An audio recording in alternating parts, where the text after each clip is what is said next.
എന്റെ അമ്മ സത്യം പറഞ്ഞ പാവം കേട്ടോ. എന്റെ അമ്മ എനിക്കിങ്ങനെ ഓരോരോ കാര്യങ്ങൾ പറയുന്നത് എനിക്ക് നമുക്കൊരാളെ കാണുമ്പോൾ എനിക്കിപ്പം മനസ്സിലായി. എന്റെ അമ്മ അപ്പം നമുക്ക് അതുകൊണ്ടാണ് എന്റെ അമ്മ ഭയങ്കര നിഷ്കളങ്കമായിട്ട് എല്ലാവരും പെരുമാറും. അത് നമ്മളെ നഷ്ടപ്പെട്ട് സ്നേഹിച്ചാൽ നമുക്ക് നഷ്ടപ്പെടാത്തിടത്തോളം കാലം അവർക്ക് നഷ്ടം. ഞാനുള്ളത് പറയട്ടെ, എനിക്ക് സത്യം പറഞ്ഞാൽ അധികം കാലം ജീവിക്കണം ഒരു ആഗ്രഹമില്ല.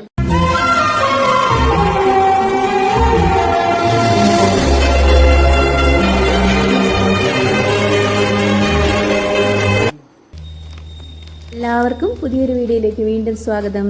അപ്പം നമ്മൾ കഴിഞ്ഞ 2 വീഡിയോകളിലായിട്ട് കണ്ടിരുന്നത് ഡോക്ടർ ശരത്തുമായിട്ടുള്ള അഭിമുഖമാണ്.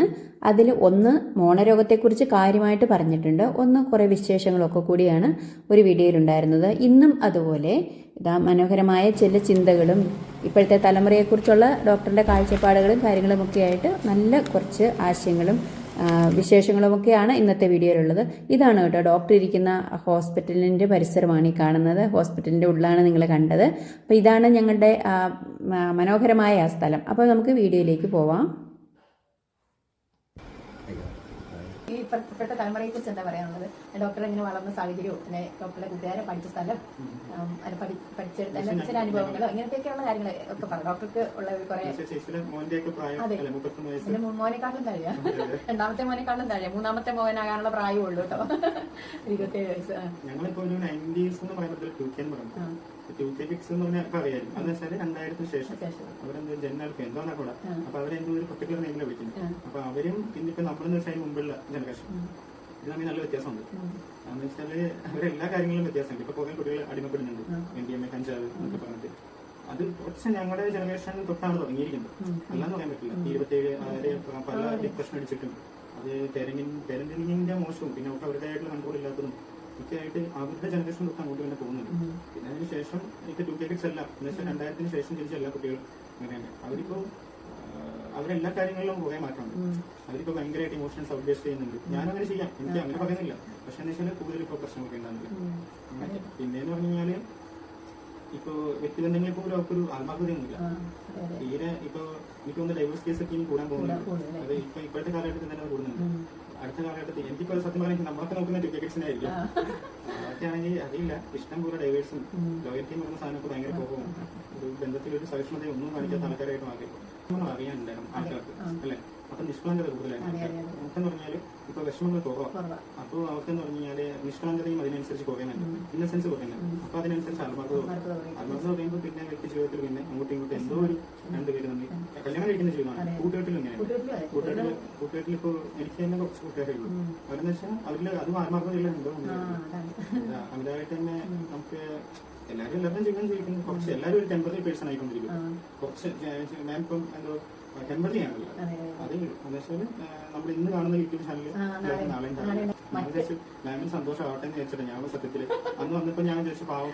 അപ്പൊ അത് മാത്രമല്ല ഞാൻ വിചാരിച്ചെന്ന് വെച്ചാല് നമുക്ക് ഈ സന്തോഷമുള്ള കാര്യങ്ങളിലായിരിക്കും അപ്പൊ യൂട്യൂബ് അങ്ങനെയുള്ള കാര്യങ്ങളൊക്കെ അല്ല ഇതിന് എനിക്ക് ചെയ്തു പോകുന്ന കാര്യങ്ങളൊക്കെയാണ്. പക്ഷെ ചില ആളുകൾ നമ്മളോട് ഭയങ്കര സ്നേഹം കാണിച്ചു വരില്ലേ, എന്നിട്ട് പിന്നെ അവര് ചിലപ്പോൾ നമ്മളോട് വേറെ എന്തെങ്കിലും ഒരു രീതിയിൽ നമ്മളോട് ഇടപെടുക, അല്ലെ അവര് പിന്നെ ഇതില്ലാതെ മാറിപ്പോവുക ചെയ്യുമ്പോൾ നമ്മളോട് ഇതെന്താ ഇവരിങ്ങനെ എന്നുള്ളത് അതേ ഉള്ളൂ. അല്ലാതെ ഞാനീ പോകുന്ന പാത എനിക്ക് ഇഷ്ടമാണ്.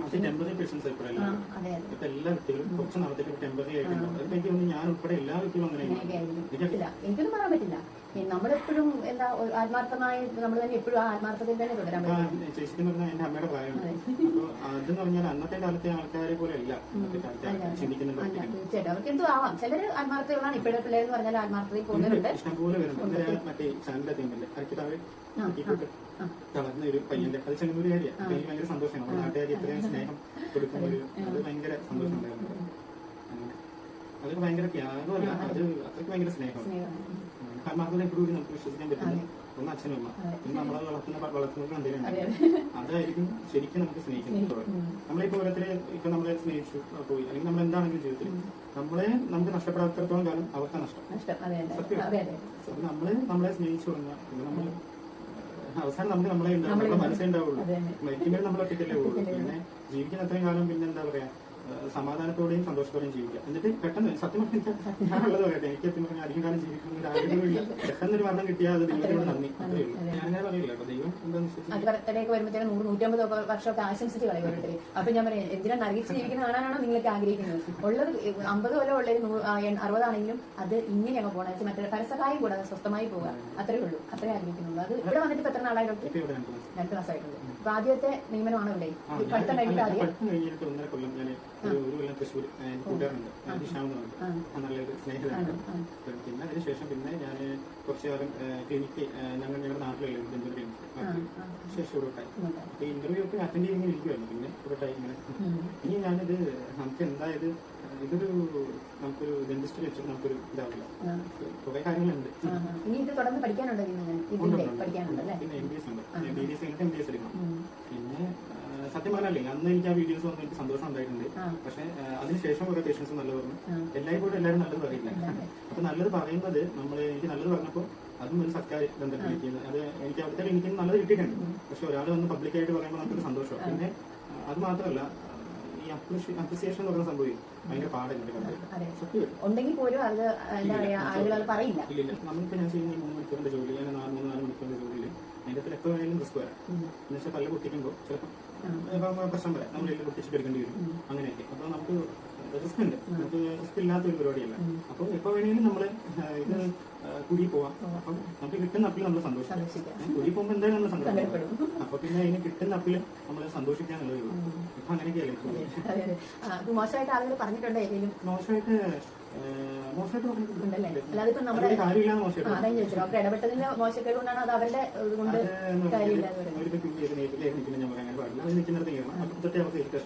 പിന്നെ ഒരാൾ ഒറ്റയ്ക്ക് വന്നിട്ട് എനിക്ക് പല്ലെടുത്ത് തരണം അപ്പൊ പറയും. അപ്പൊ അവർക്ക് ഞാൻ പല്ലെടുക്കാതെ വിടുമ്പോൾ അവർക്ക് വലിയ ദേഷ്യം. പിന്നെ രണ്ടാമത് ഇന്ന് കഴിഞ്ഞിട്ട് BP നോക്കിയിട്ട് എന്ന് വെച്ചാൽ BP കൂടുതലായിരിക്കും കാര്യം നോക്കും. അപ്പൊ ഒന്നുകൂടെ ഞാൻ എല്ലാം കൊടുത്തിട്ട് ഒന്നുകൂടെ ഒന്ന് നോക്കിപ്പിക്കും. അപ്പൊ അത് കഴിഞ്ഞപ്പോൾ അവർക്ക് അതിന് പ്രശ്നം, അങ്ങനെ പ്രശ്നമൊക്കെ ഉണ്ട്. അങ്ങനെ ഒരു നല്ലത് മാത്രമായിട്ട് പോകുന്ന ഒരു സംഭവമല്ല ഈ മെഡിക്കൽ ഫീൽഡ്. അതിപ്പോ ഡോക്ടറുടെ കുഴപ്പം കൊണ്ടല്ലോ, ഇതിപ്പോ അങ്ങനെ ചെയ്താലല്ലേ പറ്റുള്ളൂ. ചിലത് നമ്മുടെ എല്ലാം നമ്മുടെ 2 കൈയടിക്കുമ്പോഴാണ് ചിലപ്പോൾ നമ്മുടെ കയ്യിലും പ്രശ്നം ഉണ്ടാവും. ഞാൻ എപ്പോഴും നമ്മൾ കണ്ടും കാലം തുറന്നു വെക്കണം, തിരുത്തല്ല. ഇല്ലെന്നുണ്ടെങ്കിൽ നമ്മള് മണ്ടനായിരിക്കും. നമ്മൾ പക്ഷെ നമ്മളെ തിരുത്തുന്ന ആൾക്കാർ ഒരു പകവോക്കലൊക്കെ, നമ്മൾ തിരുത്തുന്ന ആൾക്കാരെ എപ്പോഴും നമ്മളോട് ഒരു ശത്രുതയുള്ള ആൾക്കാരാണെങ്കിൽ നമുക്ക് എത്രയും ക്ലോസ് ആയിട്ടുള്ള ആൾക്കാരാണ് നമ്മളോട് പറയുന്നതെങ്കിൽ നമ്മളത് പരിഗണിക്കണം. അവരുടെ ഉള്ളിൽ വേറെ എന്തെങ്കിലും വെച്ച് എല്ലാത്തിനും അവർ തിരുത്താൻ നിൽക്കുക, ഇതൊന്നും ചെയ്യുന്നത് ശരിയല്ല എന്ന് പറഞ്ഞിട്ടുണ്ടെങ്കിൽ അത് തിരുത്തലല്ല.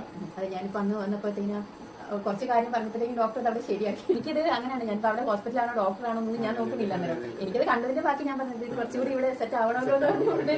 അപ്പൊ തന്നെ ഡോക്ടർ അവിടെ ശരിയാക്കി. നമ്മുടെ ഡ്യൂട്ടി അല്ലേ, നമ്മള് അപ്പത്തേക്ക് ഈഗോ അടിച്ചിട്ട് നമ്മളെ കൊണ്ട് വലിയ സംഭവമാണെന്ന് വെച്ചിട്ട് പേഷ്യൻ ഇങ്ങനെ നമ്മളെപ്പോഴും ഭഗവാനെ പേടിയാണ്. കർമ്മ നമ്മൾ തിരിച്ചടിക്കും പേഷ്യൻ നല്ല രീതിയിലടിക്കും. നമ്മളറിയാം ഞാൻ ചെയ്ത കർമ്മ പോലെ ഞാൻ ഇപ്പോഴും അനുഭവിക്കുന്നുണ്ട്. നമുക്ക് നമ്മുടെ ജീവിതത്തിൽ ഓരോ കർമാസം നമ്മൾ എന്തെങ്കിലും നമ്മൾ അറിയാതെ പോലും ചിലപ്പോൾ ഓരോരുത്തർ കണ്ണീര് കിട്ടും. അതിന് നമ്മൾ അറിയാതെ നമ്മൾ എന്തായാലും അത് അനുഭവിച്ചു. അത് നമുക്ക് ആ ഫീലിങ്സ് നമുക്ക് ഉണ്ടാവുകയും ചെയ്യും. ഞാൻ അങ്ങനെ ചെയ്തുകൊണ്ടായിരിക്കുമല്ലോ. പിന്നെ ഭഗവാനോട് മാപ്പ് പറയാനും പറ്റും ഇങ്ങനെയുള്ള കാര്യങ്ങളൊക്കെ. പിന്നെ അങ്ങനെ അപ്പൊ അതിനകത്ത് ഞാൻ കുറെ പഠിച്ചു. കർമ്മ എന്ന് പറയുന്ന സാധനം ദൈവത്തെ ഒന്നും ആയിട്ടില്ല. എനിക്ക് ഇനി ആവുന്നുണ്ട്, ഇഷ്ടമാവുന്നുണ്ട്. എനിക്ക് ഞാൻ ചില സമയത്ത് എനിക്ക് നല്ല ദേഷ്യമൊക്കെ വരും. നമ്മൾ പഠിച്ച നിർത്തുമോ അല്ലെങ്കിൽ ഈ ബോൾ ടൈം എന്റെ അടുത്തുനിന്ന് ഭയങ്കര പ്രശ്നക്കാരാണ്. കഴിഞ്ഞിട്ട് 2 വട്ടം ഓടിപ്പോയി, എന്നിട്ട് ഒരു പേഷ്യന്റ് എടുത്ത് കൊടുക്കും. അപ്പൊ ഞാൻ അടിക്കേണ്ടി വന്നു. എനിക്ക് പിന്നെ അത് കഴിഞ്ഞിട്ട് നമുക്ക് പ്രശ്നം അടിച്ചല്ലോന്നായിരിക്കും. 2 വട്ടം ഓടിപ്പോവുക, എനിക്ക് ഓടിപ്പോയിട്ട് നാട്ടുകാരൊക്കെ നട്ടും ബോട്ടിൽ കൂടെ ഓടുന്നു. ഞാൻ പേരിട്ടതിൽ ഒരു മിസ്റ്റേക്ക് പോയി, അത് ഓട്ടം കണ്ട് പേരിട്ടതാ. എനിക്ക് നട്ടും എന്നൊരു പേരിട്ടു. അതിപ്പോ നട്ടിന്റെ ബോട്ട് ഇളകി കിടക്കാം. അങ്ങനെ എന്തെങ്കിലും ഒക്കെ ആയിട്ട് പറയാം, നാട്ടിലായിരുന്നപ്പോ പറയാം. അങ്ങനെയൊക്കെയായിരുന്നു. അവിടെ അവനെ കൊണ്ടുവന്നേ. പിന്നെ അല്ല എനിക്കതൊരു ഇങ്ങനെയൊക്കെയാണ് ജീവിത വിശേഷങ്ങൾ അല്ലേ. ഇനിയിപ്പോ ഇവിടുന്ന് മാറുമോ? എനിക്ക് ഇവിടുന്ന് എന്റെ നാട് തന്നെ എനിക്കിഷ്ടം. പിന്നെ അറിയില്ല ദൈവം എന്താ തീരുമാനിക്കുന്നത്. നമ്മളിപ്പോ ഇവിടെ 1 വർഷം അങ്ങനെ ഒരു വർഷം നമുക്കിങ്ങനെ എക്സ്റ്റെൻഡ് ചെയ്ത് പോകാം. ഞാൻ കോൺട്രാക്ട് ബേസിസിലാണ്. പിന്നെ PSC ആണെങ്കിൽ നമുക്ക് PSC ഞങ്ങൾക്ക് വളരെ കുറവ്. ഇപ്പൊ കിട്ടുന്ന ഒരു സന്തോഷത്തിൽ ഞാൻ സംതൃപ്തനാണ്. അത്രയും ഞാൻ വിചാരിക്കുന്നുള്ളൂ. കാര്യം എന്ന് വെച്ചാൽ സങ്കടങ്ങൾ ഒരേ ജീവിതത്തിൽ വന്നു കഴിയുമ്പോൾ നമുക്ക് ചെറിയ കിട്ടുന്ന സന്തോഷങ്ങൾ പോലും നമ്മൾ ഭയങ്കരമായിട്ട് അംഗീകരിച്ചു. അപ്പോൾ ആണ് കാര്യം. അതാണ് ഞാനിപ്പോൾ പഠിച്ചത്. നമ്മളിപ്പോഴും നമ്മൾ പോസിറ്റീവായിട്ടുള്ള ആൾക്കാരോട് നമുക്ക് സ്നേഹമുള്ള ആൾക്കാരോട് നമ്മൾ സംസാരിച്ചിട്ടുണ്ട്. ഈ മാത്രമല്ല നമ്മൾ ഡിപ്രഷൻ അടിച്ച് അല്ല ചിലവരോട് നമ്മൾ ഇടപെടുമ്പോഴും സംസാരിക്കുമ്പോഴും നമുക്ക് നല്ലൊരു പോസിറ്റീവ് എനർജി അല്ലേ കിട്ടുക. പിന്നെ അറിയില്ല, ജീവിതം ഇങ്ങനെ പോകുന്നുണ്ട്. മാക്സിമം സന്തോഷിച്ചിരിക്കുക. നമ്മളെ സങ്കടങ്ങൾ ആരും ഇന്നത്തെ കാലത്ത് ബോധമൊന്നും ചെയ്യും. ഈ സോഷ്യൽ മീഡിയ കൂടെ വന്നു കഴിഞ്ഞപ്പോഴത്തേക്കും എല്ലാവരും എല്ലാവർക്കും അവർക്ക് സന്തോഷമുള്ള ഫീലിങ്സ് നമ്മളടക്കം സന്തോഷമുള്ള ആൾക്കാർക്ക് ചിരിക്കുന്ന കാര്യം പറഞ്ഞു നമ്മളടക്കം അങ്ങനെയൊക്കെ ചിന്തിക്കുന്നു. അവർക്ക് സന്തോഷം നമ്മൾ പ്രദാനം ചെയ്യുന്ന കാര്യങ്ങളിലൊക്കെ എല്ലാവർക്കും താല്പര്യമുണ്ട്. അപ്പോൾ സങ്കടങ്ങൾ ഭയങ്കര പാടാണ്. പിന്നെ സങ്കടങ്ങൾ ഷെയർ ചെയ്യുന്നത് സങ്കടങ്ങൾ കേട്ടോണ്ട് ഒരു യൂട്യൂബ് ചാനൽ തുടങ്ങി കഴിഞ്ഞാൽ എത്ര പേര് എല്ലാവരും സങ്കടങ്ങളൊന്നും പറയാൻ പറ്റത്തില്ല. സങ്കടങ്ങൾ പറഞ്ഞു കഴിഞ്ഞാൽ നമ്മൾ സങ്കടങ്ങൾ പറയുന്നതായിരിക്കും ഏറ്റവും കൂടുതൽ സൂക്ഷിക്കും. ഇപ്പൊ കുറെ ക്യാഷ് കിട്ടുന്ന പറഞ്ഞു വിചാരിച്ചു അപ്പൊ പിന്നെ കടം ചോദിക്കുന്നത് ഈ കടം ചോദിച്ചു കുറെ പൈസയും പോയിട്ടുണ്ട്. സങ്കടങ്ങൾ ഇപ്പൊ ഞാനിപ്പോ പറയാം അവനത് വെച്ചിട്ട് വേണമെങ്കിൽ എന്റെ അടുത്ത് അത് വെച്ചിട്ട് തന്നെ യൂട്ടിലൈസ് ചെയ്യും. സന്തോഷങ്ങളും ചില സന്തോഷങ്ങൾ മാത്രം ഉള്ള ഫീലിങ്സിനായിട്ട് അറിഞ്ഞിട്ടുണ്ട്. അവരെ സങ്കടങ്ങൾ ഷെയർ ചെയ്യും. നമുക്കൊരു നല്ലൊരു വ്യക്തിബന്ധത്തിനാണെങ്കിൽ സങ്കടങ്ങൾ പറയാനുള്ള വ്യക്തികളായിരിക്കും. ഈ പട്ടിക്കുഞ്ഞിനെ വിളിച്ച കേസിൽ തന്നെ സങ്കടങ്ങൾ പറഞ്ഞ വ്യക്തി എന്നെ പറ്റിച്ചിട്ടുണ്ട്. അപ്പൊ എനിക്ക് സത്യം പറഞ്ഞാൽ എനിക്ക് മനസ്സിലായി അങ്ങനെയല്ല ലൈഫിൽ ഒരാളോടും സങ്കടങ്ങളോ സന്തോഷങ്ങളോ സത്യം പറഞ്ഞാൽ എല്ലാം അടികിട്ടി പഠിച്ചുകൊണ്ടായിരുന്നു. എന്റെ അമ്മ സത്യം പറഞ്ഞ പാവട്ടോ. എന്റെ അമ്മ എനിക്കിങ്ങനെ ഓരോരോ കാര്യങ്ങൾ പറയുന്നത് എനിക്ക് നമുക്കൊരാളെ കാണുമ്പോൾ എനിക്കിപ്പോൾ മനസ്സിലായി. എന്റെ അമ്മ അപ്പം നമുക്ക് അതുകൊണ്ടാണ് എന്റെ അമ്മ ഭയങ്കര നിഷ്കളങ്കമായിട്ടല്ല ആ ഒരു നിഷ്കളങ്കത്തെ എനിക്ക് കിട്ടിയത്. എന്നുവെച്ചാൽ ആൾക്കാരോട് ഒരു മകയില്ലാതെ പെരുമാറാം, ഓപ്പൺ മൈൻഡഡ് ആയിട്ട്. അത് അമ്മയും കുടിച്ചടിക്കാറുണ്ട് എന്നെയും കുടിച്ചടിക്കാറുണ്ട്. രണ്ടുപേരെയും അത് നല്ല പണി നല്ല ശീലം നല്ല